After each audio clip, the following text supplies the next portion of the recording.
खैर मकदम है मीडिया के दोस्तों का जो जिनके साथ काफ़ी लंबे अरसे के बाद मुलाकात हो रही है।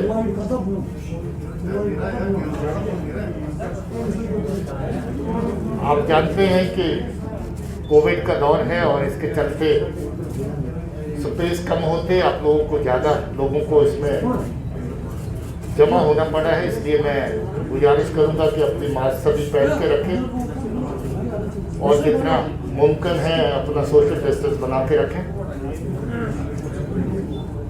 मैं ऐसे ऑपरेशन का जिक्र कर रहा हूं जिसका पिछले रात के एनकाउंटर से ताल्लुक है और बहुत इम्पोर्टेंट ऑपरेशन है पुलिस और सिक्योरिटी फोर्सेस के लिए। ये ऑपरेशन पिछली रात सोपुर में पुलिस, आर्मी और सीआरपीएफ द्वारा मिलकर के किया गया और हमारे फील्ड कमांडर्स ने इस ऑपरेशन को पूरी रात सुपरवाइज किया और सीनियर लेवल पे मेरे भाईजान जीओसी साहब और आईजी साहब पल पल इस ऑपरेशन को मॉनिटर करते रहे। बहुत नीट एंड क्लीन साफ सुथरा ऑपरेशन हुआ जिसमें 3 बहुत ही खूंखार टेररिस्ट कमांडर मारे गए और ये तीनों के तीनों अपने आप में कमांडर थे क्योंकि बड़े लंबे अरसे से बहुत तरह के टेरर क्राइम को ये अंजाम दे रहे थे। सबसे टॉप पर जो आते हैं मुदस्सर पंडित, जिसको उमर भी कहते थे, रुखाना भी कहते थे, मुद्दू भी कहते थे और माज भाई भी कहते थे। ये जून 19 से एलईटी कमांडर इस एरिया का है। 18 एफआईआर उसके खिलाफ है और बहुत सारी किलिंग्स उसने करी जिसमें 4 civilian, 9 SF killings, 2 x militants जो कभी मिलिटेंसी के साथ लोग वाबस्ता रहे उनकी किलिंग, 3 सरपंच और हुर्रियत और सेपरेटिस्ट कार्डर्स के 2 लोग और इसके अलावा अलग अलग तरह की एक्टिविटीज़ जो लोगों को थ्रेटन करना, लोगों को पॉलिटिकल प्रोसेस और बाकी गवर्नमेंट एक्टिविटीज से दूर रखने की कार्रवाइयाँ शामिल हैं। इसका बहुत पुराना साथी जो पाकिस्तान का टेररिस्ट अब्दुल्ला, जिसको असरार भी कहते हैं, वो भी इसका लंबे अरसे से साथ निभाता रहा। पहले मुदस्सर से पहले जो मुदस्सर का कमांडर उसके साथ चलता रहा और उसके बाद मुदस्सर के साथ चलने लगा और लगभग सारी की सारी आतंकी कार्रवाइयाँ, दहशतगर्दी की कार्रवाइयाँ जो मुदस्सर पंडित ने करी उसमें उसका साथ दिया। उसके अलावा तीसरा कमांडर जो है खुर्शीद अहमद मीर है, ये बराट कलां सोपुर का ही रहने वाला है और ये भी कोई मई 20 से लश्कर तौबा टेररिस्ट आउटफिट के साथ मुदस्सर के ग्रुप के साथ काम कर रहा है और इसके सर पे भी 6 FIR, 7 killing, 2 grenade attack, 7 SF की किलिंग और 2 ग्रेनेड अटैक और 5 सिविलियंस की किलिंग्स हैं। ये भी लगभग बहुत सारी टेररिस्ट एक्टिविटीज़ जो मुदस्सर पंडित ने करी उसमें उसके साथ रहा। आपको याद होगा हाल ही में 12 जून को मार्केट के अंदर अटैक हुआ था जिसमें हमारे पुलिस के 2 जवान शहीद हुए थे और 2 सिविलियन भी अपनी जान गंवा गए थे इन्हीं दहशतगर्दों की फायरिंग से। ये तीनों के तीनों उस दहशतगर्दी कार्रवाई में भी इन्वॉल्व थे। उससे पहले इन्होंने म्यूनिसिपल बिल्डिंग जो है उसके ऊपर अटैक किया था मार्च के महीने में 29 मार्च को और उस इंसिडेंट में भी हमारे 2 म्यूनिसिपल काउंसलर और उसके साथ एक पुलिस के साथी हमारे शहीद हुए थे। मुदस्सर पंडित ने बहुत अर्सा पहले जब एब्रोगेशन के बाद इमीडिएटली दहशतगर्दों ने लोगों की आवाज़ को दबाना शुरू किया, लोगों के मूवमेंट को दबाना शुरू किया। उस वक्त एक फ्रूट मर्चेंट के घर पे जाके अटैक किया था जिसमें 3 साल की बच्ची भी जख्मी हुई थी। उस दहशतगर्दी की कार्रवाई में भी ये शामिल था। रात के ऑपरेशन की जो ज़्यादा डिटेल है आपको मैं चाहूँगा कि आईजी साहब और जीओसी साहब दें। और उसके अलावा आपके जो सवालात होंगे ओवरऑल सिचुएशन के बारे में, you are welcome to ask those questions from me. Thank you so much. Operational जो डिटेल्स हैं, जिसमें जो 3 टेररिस्ट हार्डकोर को न्यूट्रलाइज किया गया, उनका जिक्र डीजीपी साहब ने किया है। ये एक operation specific int based operation था, बहुत ही चैलेंजिंग ऑपरेशन था, लेकिन जिस सर्जिकल तरीके से सिक्योरिटी फोर्सेस ने जॉइंटली इसको अंजाम दिया वो काबिल तारीफ है। और जो इसमें इन्वॉल्व थे, मैं उन सबको कॉम्प्लीमेंट करना चाहूँगा। कल रात मौसम बहुत ख़राब था, एक बिल्टअप एरिया था, और इस बिल्टअप एरिया में जो ऑपरेशन हैं उनका बहुत चैलेंज होता है, क्योंकि कोलेटरल डैमेज होने के चांसेस बहुत होते हैं। उस घर के अंदर जो लोकल सिविलियंस वहाँ रह रहे हैं, उसमें मेल मेंबर्स हैं, लेडीज़ हैं, बच्चे हैं। और इस ऑपरेशन की एक खास बात है कि इसको अंजाम करते हुए किसी भी प्रकार का कोई भी कोलेटरल डैमेज नहीं हुआ। हमारे एक जवान को गन शॉट वुंड हुआ शोल्डर के लेफ्ट शोल्डर में, उसको इमीडिएटली रात को हेलीकॉप्टर के जरिए इवैक्यूएट किया गया और वो बिल्कुल सही सलामत है और स्टेबल है। उसके अलावा इस कंप्लीट ऑपरेशन को अंजाम देने में जो प्रोफेशनलिज्म सिक्योरिटी फोर्सेस द्वारा दर्शाया गया है वो काबिल तारीफ है।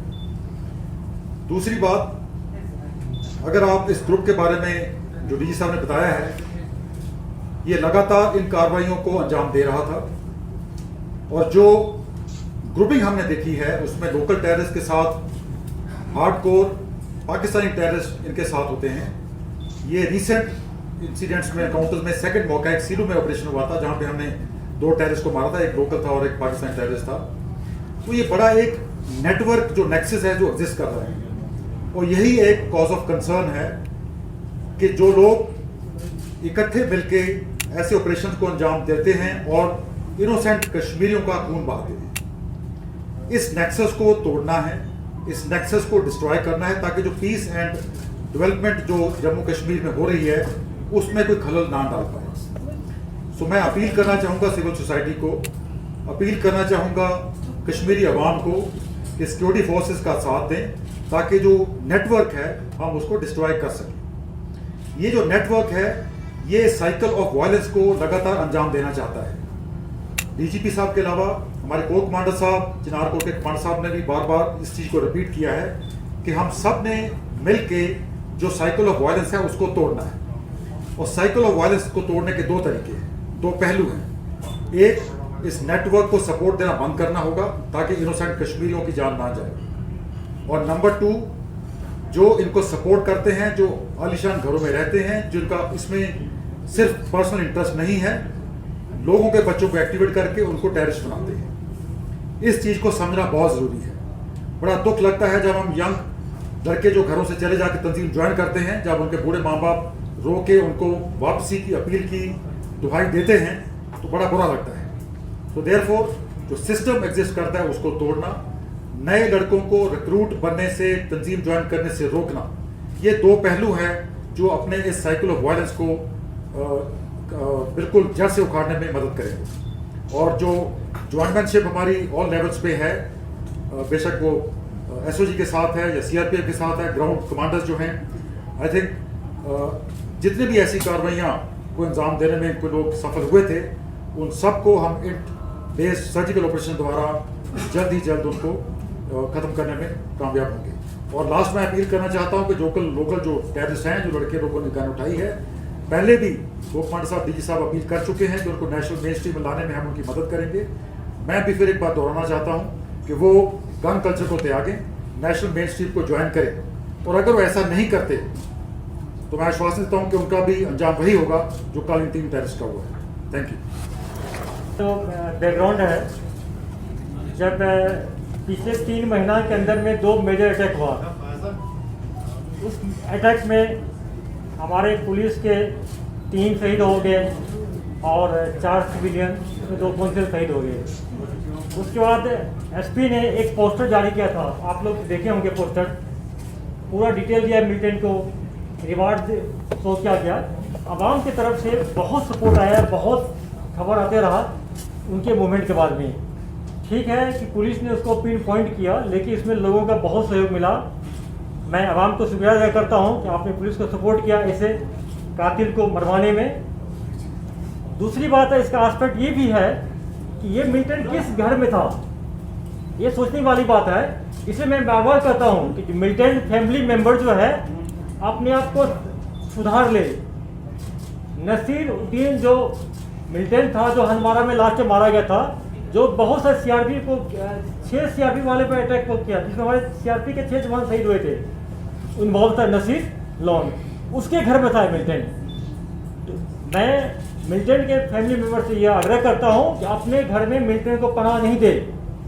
फिर आप बोलते हैं कि पुलिस उनको जाती करती है, पकड़ती, पूछताछ करती है। ये एविडेंस कल का एविडेंस है, इनकाउंटर उनके घर में हुआ, मिलिटेंट छिपा हुआ था। तीसरा एस्पेक्ट जो यूथ को खराब कर रहे हैं वो है नार्को ट्रेडिंग का।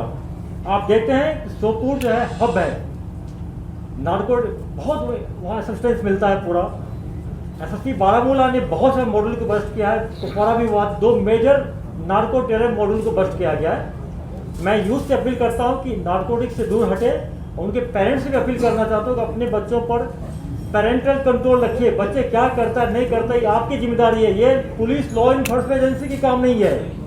हमारा काम तब होता है जब आप क्राइम करते हैं, जब आपके बच्चा क्राइम करता है तब मेरा ड्यूटी होता है। लेकिन उससे पहले क्या हो रहा है, इसके लिए पेरेंट्स जिम्मेदार है, सोसाइटी जिम्मेदार है, नेबर्स जिम्मेदार है। आप मीडिया फ्रेंड्स का भी ये ड्यूटी बनता है कि ये आवाम को, खासकर यूथ को एजुकेट करे, ये बात फैलाए कि नार्को टेररिज्म नहीं पड़े, टेररिज्म को छोड़े।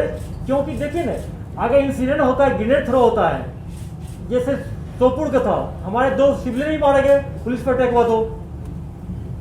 तो ये जो हम लोग सिलसिला शुरू किए हैं, तो आवाम से मांगते हैं, हेल्प मांगते हैं, पोस्टर डाल के, इसमें बात को आप लोग फैलाएं, ये आवाम को आप लोग अपील करें। ऐसे जो कल्पिट्स हैं, जो सोसाइटी में डिस्टर्बेंस करना चाहते हैं, ऐसा नहीं कि सिर्फ पुलिस सिक्योरिटी फोर्स वाले शहीद होते हैं, सिविलियन भी जा रहे हैं, उनका भी लॉस हो रहा है। आप में से कोई खुदा न करता है हो, कहीं ग्रेनेड हो जाए, आप में से कोई कुछ हो सकता है। ये सबके लिए चैलेंजिंग है। तो आप सब मिलकर काम करें और सोसाइटी में एक ऐसा फीलिंग डालें कि जो टेररिज्म है ये पूरे सोसाइटी के लिए ये हार्मफुल है, सिर्फ सिक्योरिटी फोर्स पुलिस के लिए नहीं है। ये लड़ाई सोसाइटी वर्सेस टेररिस्ट का होना चाहिए। Thank you. अगर कोई क्वेश्चन है तो सर लेंगे आप लोग।